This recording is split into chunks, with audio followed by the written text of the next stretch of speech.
యశోద, ఎందుకలా డల్గా ఉన్నావు? హరి, నిజం చెప్పాలంటే నేను పాప కోసమే బతుకుతున్నాను. నా జీవితం గురించి నేను ఆలోచించుకోవడం మానేశాను. ఇప్పటికే నా జీవితం ఎలాగో అంతు చిక్కని ప్రశ్నలతో ఉండిపోయింది. కానీ నా పాప అయినా ఆనందంగా ఉండాలి అని కోరుకుంటున్నాను. ఇప్పుడు ఏమైంది యశోద? పాప రాత్రి సోఫాలో నుండి కింద పడింది. పాపనల్లా చూస్తే నా మనసు తల్లడిల్లిపోయింది. పాపకి ఇప్పుడు ఎలా ఉంది? పర్వాలేదు హరి.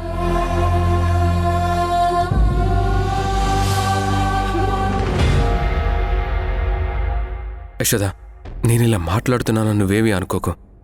నేను ఫ్యాక్ట్స్ మాట్లాడబోతున్నాను. నీ పాప నీకు దూరంగా ఉందనే ఒకే ఒక దిగులు తప్పితే నీకింకేమైనా పాప విషయంలో బాధ ఉందా? ఎందుకంటే నీ బిడ్డ చాలా రిచ్ వాతావరణంలో పెరుగుతుంది. అటువైపు ఊర్మిళ కానివ్వు, ఊర్మిళ కూతురు నీరజ, సంజయ్ ఎవరైనా కానివ్వు, అందరూ ఆ పాపను చాలా ఆప్యాయంగా చూసుకుంటున్నారు. ఇవాళ కాకపోతే రేపైనా మన బిడ్డని మనం తీసుకురావచ్చు.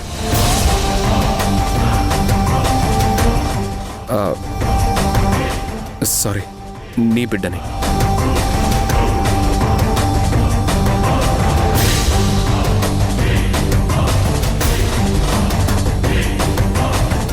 యశోద, ఇప్పుడున్న సిచ్యువేషన్లో నువ్వు ఆలోచించాల్సింది అసలు నీకు గర్భం ఎలా వచ్చింది, దానికి కారకులెవరు, అసలు ఈ ఊర్మిళెవరు, ఈ ఊర్మిళ నిన్నే ఎందుకు పిక్ చేసుకుంది, వీటన్నిటి గురించి నువ్వు ఎక్కువగా ఆలోచించాలి.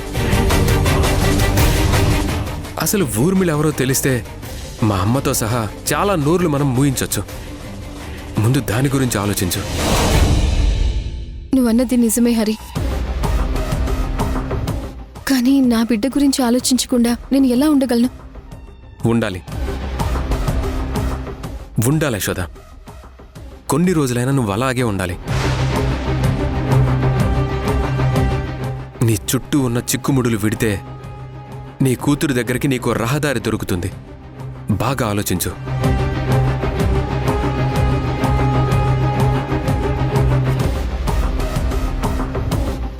అలాగే హరి, ఆలోచిస్తాను. ఇప్పటికైతే నేను ఒకసారి వెళ్ళి పాపను చూసేస్తాను. సరే పద, నేను నిన్ను డ్రాప్ చేసి వెళ్తాను. పర్లేదు హరి, నువ్వు మీ నాన్నమ్మ దగ్గరే ఉండు. అనవసరంగా మీ ఇంట్లో వాళ్ళ మనసు నొప్పించుకు. నువ్వు మీ నాన్నమ్మ గురించి, మీ అమ్మ గురించి మాత్రమే ఆలోచించు. నేను ఊర్మిళ గురించి ఆలోచిస్తాను.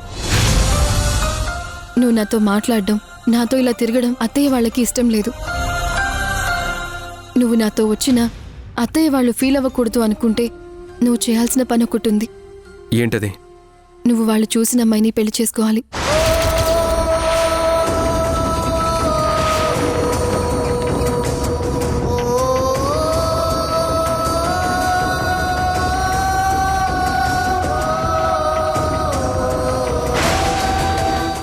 నేను నిన్ను పెళ్లి చేసుకుందాం అనుకున్నాను యశోద.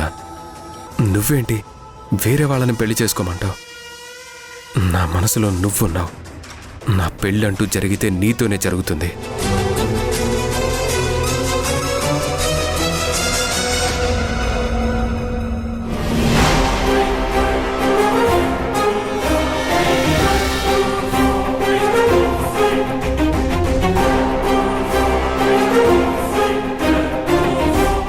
యశోదని పట్టుకోవడానికి చూసి సుబ్బరాజు దెబ్బలు తిన్నాడు. అయినా గాని సుబ్బరాజు మీద మేడంకి ఎందుకు అనుమానం వచ్చింది?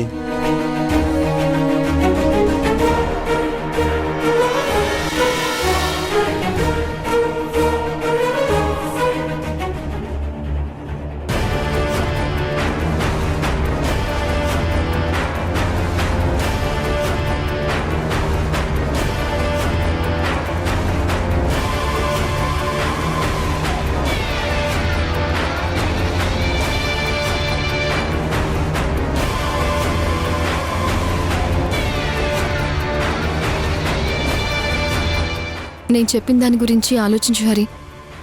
వెళ్ళొస్తాను.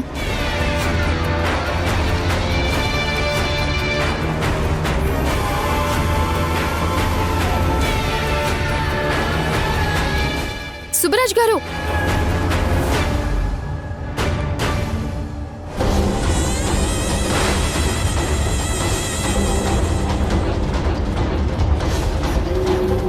ఇక్కడ యశోద ఉందేంటి?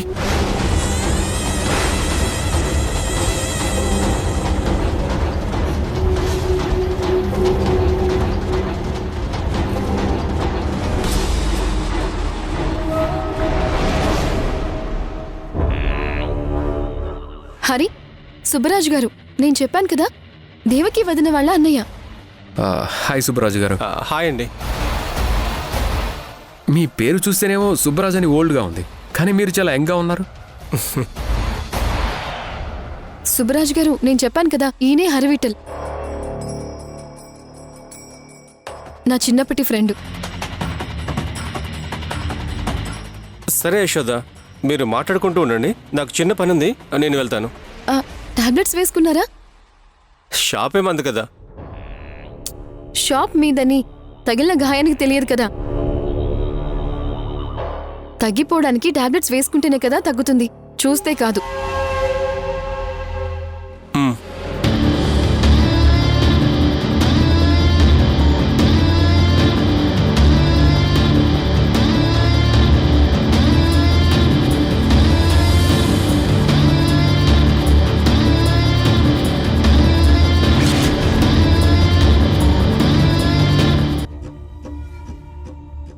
చిచ్చి, ఓ నాన్నా, ఏంటి?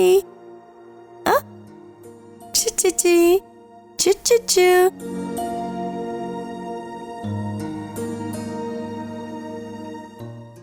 జో ఆ యశోద నీరజతో పాప కోసం మళ్ళీ వస్తాను అని చెప్పింది కాబట్టి ఖచ్చితంగా వస్తుంది.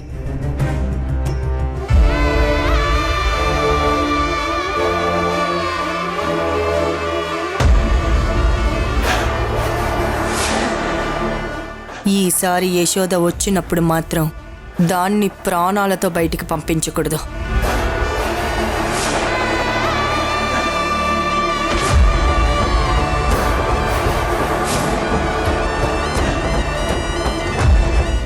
యశోద, ఎక్కడున్నావే? నా ఇన్నేళ్ల కెరియర్లో నన్ను ఎవ్వరూ ఇంతలా భయపెట్టలేదు. నా నీడని టచ్ చెయ్యాలన్నా కూడా భయపడ్డారు. అలాంటిది నువ్వు ధైర్యంగా నా ఇంటికొచ్చావు, నా హాస్పిటల్కి వచ్చావు.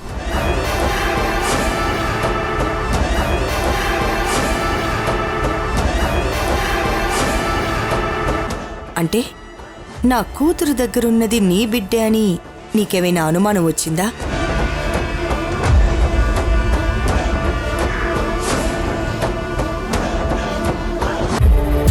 ప్రియమైన ఈటీవీ ప్రేక్షకులకు నమస్కారం.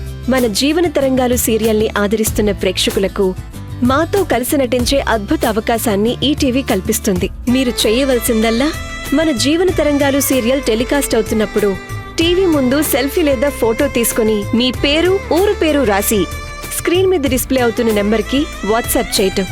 సెలెక్ట్ అయిన ప్రేక్షకులకు ఈ అవకాశం వర్తిస్తుంది.